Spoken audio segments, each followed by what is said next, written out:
Assalamualaikum warahmatullahi wabarakatuh. Selamat pagi semuanya. Pagi, luar biasa, tetap semangat. Bagaimana kabarnya anak-anak hari ini? Semoga selalu sehat dan tetap semangat ya. Kita belajar tetap dari rumah. Nah, untuk pembelajaran hari ini, sebelum kita mulai belajar, mari kita awali dengan membaca basmalah. Bismillahirrahmanirrahim.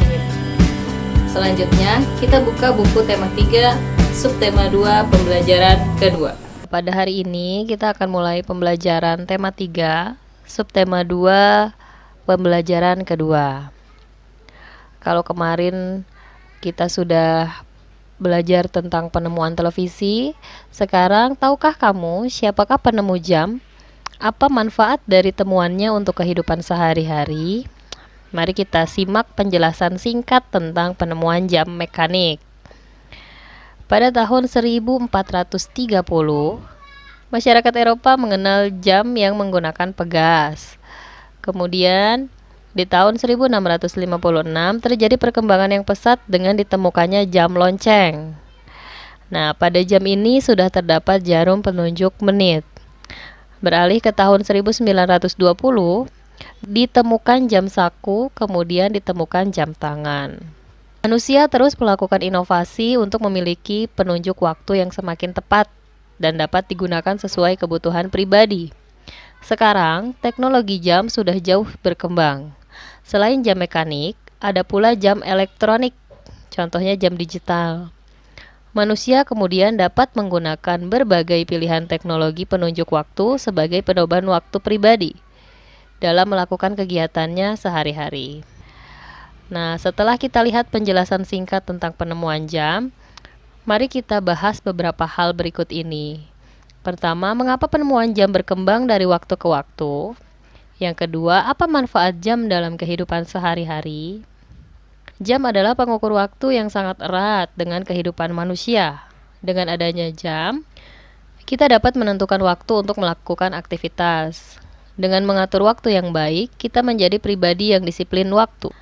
Begitupun dengan Siti yang berusaha untuk menjadi pribadi yang disiplin waktu. Ayo kita simak cerita Siti. Jam membantu Siti tepat waktu. Siti selalu menggunakan jam untuk mengatur kegiatannya sehari-hari. Siti bangun pukul 5.00. Setelah ibadah dan mandi, Siti sarapan pagi. Siti berangkat ke sekolah pukul 6.00. Siti berangkat sekolah dengan berjalan kaki, karena jarak rumahnya yang tidak terlalu jauh. Siti menempuh perjalanan 20 menit. Bel masuk sekolah pukul 6:45. Siti hampir tidak pernah terlambat untuk datang ke sekolah. Ia berusaha untuk disiplin datang tepat waktu ke sekolah. Siti pulang sekolah pukul 14.00. Ia langsung pulang ke rumah. Sesampainya di rumah, Siti istirahat. Pukul 16.00, Siti mandi. Setelah ibadah dan makan malam, Siti pun belajar. Ia belajar pukul 19.00 sampai 20:30. Ia mengerjakan PR, belajar untuk materi esok hari atau belajar untuk persiapan tes. Siti juga mengumpulkan tugas-tugasnya tepat waktu. Siti melakukan kegiatan sehari-harinya dengan teratur. Ia belajar menjadi pribadi yang disiplin terhadap waktu. Oke, berdasarkan cerita Siti di atas, mari kita jawab pertanyaan berikut. Hal baik apa yang sudah dilakukan Siti? Berkaitan dengan jam ya, atau pengaturan waktu. Yang kedua, apakah Siti mengatur waktunya dengan teratur? 3. Mengapa Siti mengatur waktunya dengan teratur? 4. Apa manfaat yang Siti dapatkan ketika ia mengatur waktunya dengan teratur? 5. Menurutmu, apakah Siti adalah pelajar yang baik? 6. Apakah Siti melaksanakan kewajibannya sebagai pelajar? Mengapa? Nah, di sini seperti datang ke sekolah dan mengumpulkan tugas tepat waktu adalah kewajiban kita seorang pelajar. Mengapa hal tersebut merupakan kewajiban? Apa dampaknya ketika kita tidak melakukannya? Siapa saja yang akan kita rugikan? Silahkan dijawab, kemudian jawabannya dituliskan di dalam kolom yang sudah disediakan. Alasan datang ke sekolah tepat waktu itu sebagai kewajiban apa? Kemudian mengumpulkan tugas sebagai tepat waktu disebut kewajiban juga apa alasannya? Kemudian dampak ketika kita tidak melakukannya. ketika kita tidak datang ke sekolah tepat waktu, dampaknya atau akibat yang akan kita terima apa? Kemudian jika kita tidak mengumpulkan tugas tepat waktu, akibat yang kita dapatkan pun apa? Yang ketiga, siapa yang akan kita rugikan jika kita ke sekolah tidak tepat waktu? Siapa saja yang akan kita rugikan jika kita mengumpulkan tugasnya juga tidak tepat waktu? Silahkan dijawab. Setelah itu, barulah kita tuliskan contoh-contoh kewajiban kita ketika di rumah, di sekolah, dan di masyarakat. Tuliskan masing-masing 3 contoh. Setelah itu baru dapat kita simpulkan apa itu kewajiban. Kewajiban adalah titik, titik, titik. Jam sangat membantu kita untuk mengatur waktu. Kita akan menjadi mudah untuk menentukan kegiatan kita sehari-hari. Jam juga dapat kita gunakan untuk melakukan eksplorasi lingkaran berikut. Nah, dalam kegiatan mencoba ini, kita akan melakukan percobaan berikut dalam waktu 20 menit ya.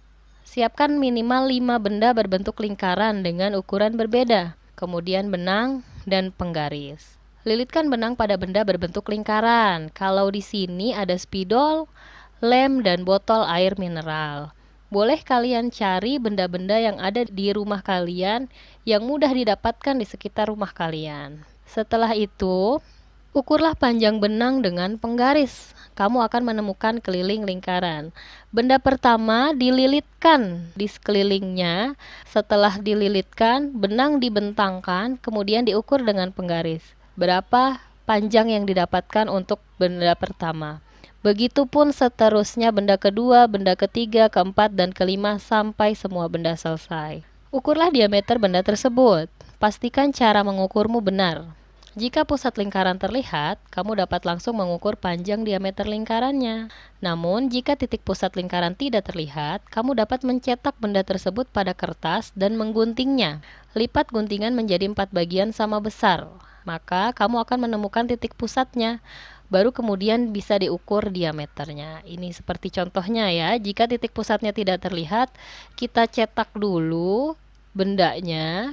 Kemudian kita gunting, kita ukur pada kertas, baru kita gunting, lipatannya menjadi 4 bagian sama besar. Setelah itu, kita tuliskan hasil percobaan pada tabel berikut. Misalnya tadi benda pertama adalah spidol.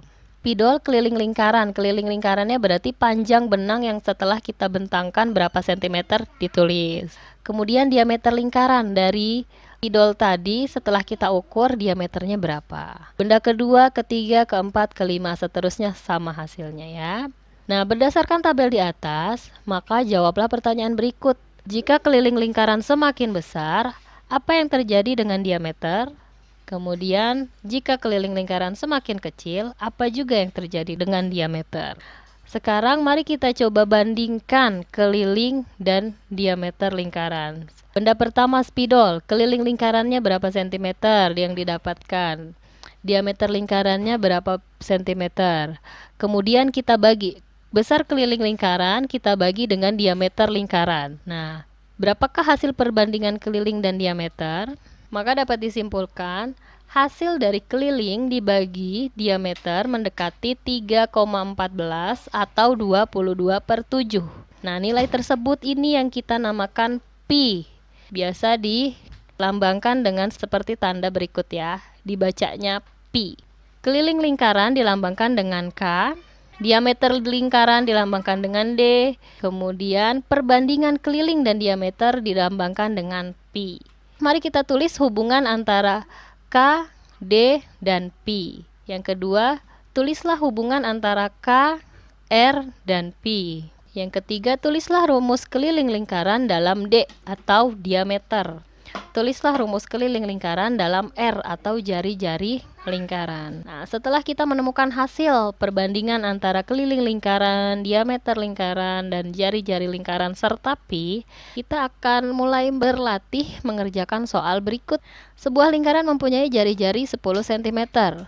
Hitunglah keliling lingkaran tersebut. Nah, karena di dalam soal yang diketahui adalah jari-jari, maka rumus yang akan kita masukkan adalah K sama dengan 2 dikali pi dikali R. Karena R adalah jari jari. Nah, 10 ini kelipatan 7 atau bukan ya? Karena bukan kelipatan 7, maka pi yang kita gunakan adalah 3,14. Jika jari-jarinya kelipatan 7, maka pi yang akan kita gunakan adalah 22/7. Yang kedua, sebuah lingkaran mempunyai keliling 44 cm. Hitunglah diameter lingkaran. Karena di sini yang diminta adalah diameter dan kelilingnya sudah diketahui, maka kita masukkan rumus K sama dengan pi kali D. Kelilingnya kita masukkan 44 sama dengan pi-nya 22/7 dikali D.